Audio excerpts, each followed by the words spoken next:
Indians अगर chat GPT जैसा कुछ बनाना चाहें तो वो कोशिश कर सकते हैं, बट वो फेल हो जाएंगे क्योंकि इनके पास ऐसा कोई इंफ्रास्ट्रक्चर ही नहीं है कि वो चैट जीपीटी जैसा कुछ बना पाए। दोस्तों, ये बात कही थी चैट जीपीटी के सीईओ सैम एल्टमैन ने। लेकिन दोस्तों, हैरान करने वाली बात यह है कि ये बात उन्होंने इंडिया में ही इकोनॉमिक टाइम्स की एक इंटरव्यू के दौरान कहा था, जहां इंडिया के बहुत सारे सीईओ और टेक एंटरप्रेन्योर शामिल थे।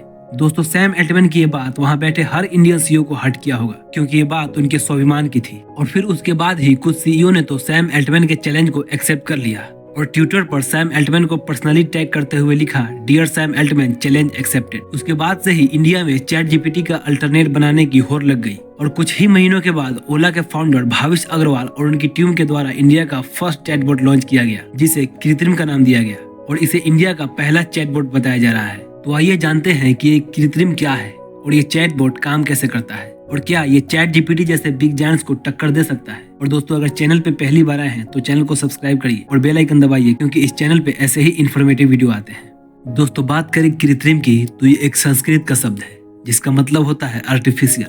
दोस्तों, कृत्रिम इंडिया का पहला चैटबॉट है जिसे चैट जीपीटी के अल्टरनेट के रूप में देखा जा रहा है। दोस्तों, ये एक जनरेटिव एआई प्लेटफॉर्म है जो कि लार्ज लैंग्वेज मॉडल पर बेस्ड है, जिसे एलएलएम कहते हैं। दोस्तों, सिंपल वर्ड में कहें तो ये चैट जीपीटी जैसा ही एक प्लेटफॉर्म है जिसे इंडिया ने डेवलप किया है। और दोस्तों, इसे ट्रेन करने के लिए 2 ट्रिलियन टोकन्स का यूज किया गया है। दोस्तों, टोकन का मतलब होता है डेटा इनपुट्स जो इनमें फीड किए जाते हैं और उन्हीं इनपुट के बेसिस पे ये हमारे कमांड का रिप्लाई करते हैं। और दोस्तों, इन टोकन में इंडियन डेटा का बहुत ज्यादा यूज किया गया है जो 20 इंडियन लैंग्वेज के इनपुट्स को समझ सकता है और 10 इंडियन लैंग्वेज का जनरेटिव टेक्स्ट में रिप्लाई कर सकता है। दोस्तों, कृत्रिम की एक खास बात यह है कि इंडिया के कल्चर और हेरिटेज को ज्यादा बेहतर तरीके से समझता है, क्योंकि इसमें बहुत सारे इंडियन टोकन्स का यूज किया गया है। अगर आप चैट जीपीटी से होली के ऊपर कोई रिप्रेजेंटेशन बनाएंगे तो चैट जीपीटी वैसा ही इन्फॉर्मेशन प्रेजेंट करेगा जैसा एक यूएस में बैठा पर्सन होली के बारे में सोचता है, क्योंकि इसमें बहुत सारे यूएस और वेस्ट से रिलेटेड टोकन्स फीड किए गए हैं जो कि पढ़ने में उतना मजा ना आए। लेकिन कृत्रिम को इंडियन टोकन्स के हिसाब से इसके अंदर डेटा की इनपुट की गई है। तो होली को हम इंडियंस कैसे देखते हैं,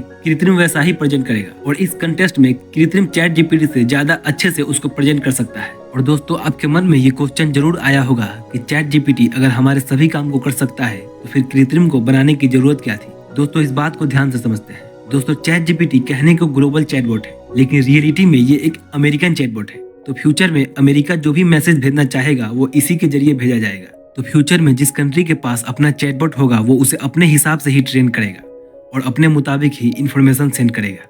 और फ्यूचर में जो भी स्टूडेंट्स होंगे वो गूगल कम चैटबॉट ज्यादा इस्तेमाल करेंगे, क्योंकि गूगल पे हमें खोजना पड़ता है कि कौन इन्फॉर्मेशन कहाँ पर है, बट चैटबॉट हमसे एक फ्रेंड की तरह बात करता है और वो सारी इन्फॉर्मेशन कंपाइल करके एक साथ प्रेजेंट करता है।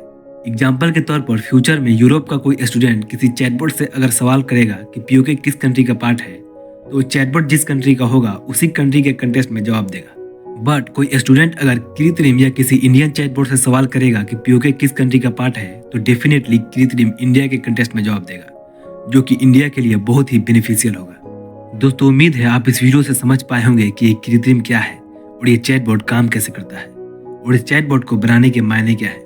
और दोस्तों, वीडियो अच्छी लगी हो तो वीडियो को लाइक करिए और चैनल को सब्सक्राइब करिए।